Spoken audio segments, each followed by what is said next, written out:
How many times do you feed your dog? Once, twice, 3 times a day? Or maybe your dog has a bowl of food available all the time and can eat whenever they like. Is there such a thing as feeding your dog the wrong way? I'm not here to give you my opinion. Instead, I want to look at what science tells us.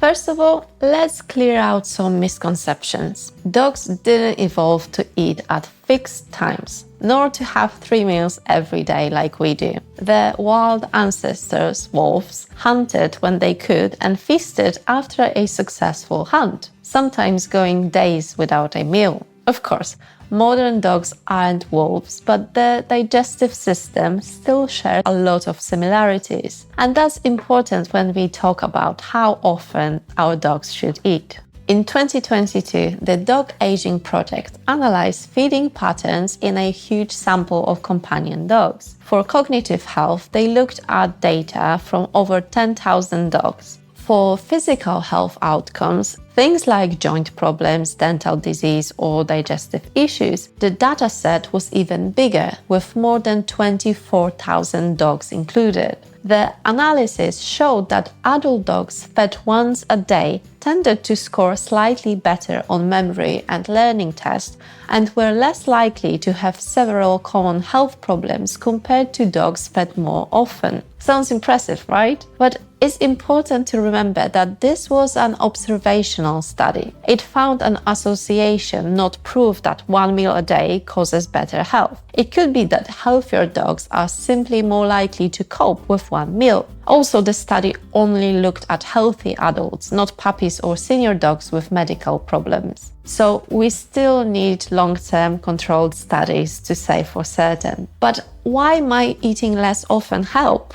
When dogs go for longer periods without food, their bodies switch into a different metabolic state. Blood sugar and insulin levels drop. Ketones, which are an alternative fuel, go up, and hunger hormones change. These shifts are part of why intermittent fasting is studied in humans and animals. In some cases, eating in shorter time windows during the day can improve blood sugar control or reduce inflammation and its associated health issues, which can help manage conditions rooted in chronic inflammation. But results vary and depend on the individual. One of the reasons people get excited about fasting is a process called autophagy, aka your body's built-in recycling system. When you're not eating, your cells switch into cleanup mode, breaking down damaged components and repurposing their building blocks. In lab animals and people, fasting has been shown to trigger more autophagy, and this is linked to better cell health.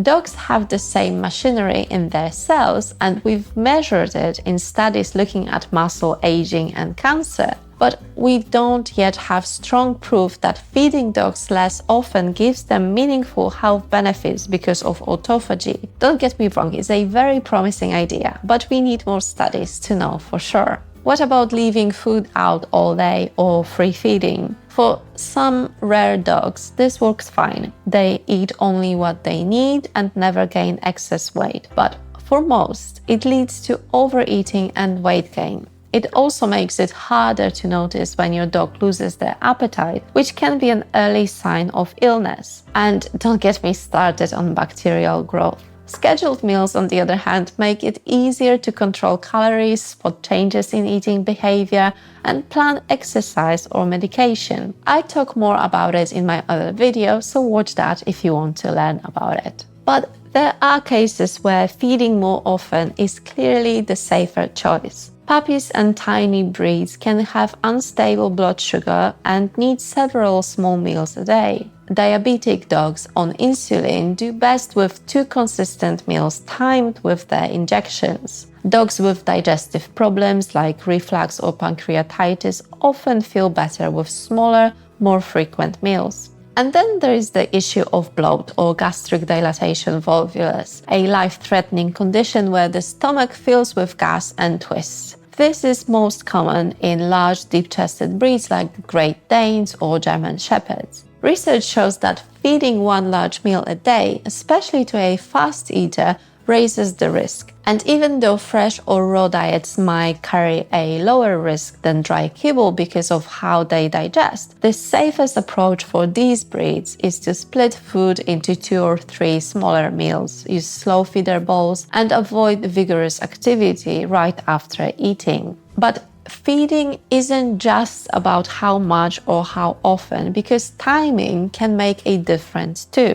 Some dogs fed at very fixed times develop what's sometimes called hunger pukes, which is vomiting yellow bile, usually in the morning before breakfast. This can happen because the body's digestive system starts anticipating food at that exact time. The stomach produces acid in preparation, but if the food doesn't arrive quickly enough, that acid can irritate the stomach lining, leading to vomiting. One simple fix for dogs who get these hunger pukes is to vary feeding times slightly. Even shifting meals by 30 to 60 minutes now and then can help break the stomach's strict clock and reduce those acid surges. Of course, not all hunger pukes are caused by meal timing. There can be other underlying health issues, from mild stomach irritation to more serious digestive diseases. But that's a topic I can cover in another video. So if your dog vomits regularly, always speak to your vet to rule out medical causes first.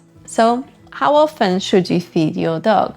For a healthy adult of normal weight with no medical issues, 1 meal a day can be a good choice. If you want to try it with your dog, make sure to monitor their weight, stool, and energy levels and calculate its caloric requirement not to overfeed. For large or deep-chested breeds, 2 or 3 smaller meals are safer. Puppies, small breeds, diabetics, and dogs with digestive diseases generally need more frequent feeding. But no matter how often you feed, the biggest factors in your dog's long-term health are still the quality of the diet, the right calorie intake, keeping them at a healthy weight, and regular exercise. Meal timing is a tool, and yes, it can help in certain situations, but it's not a magic fix on its own. If you do want to tap into the potential benefits of autophagy without dropping down to a single daily meal, you can still feed 2 or even 3 times a day. Just keep all the meals within a 6 to 8 hour window.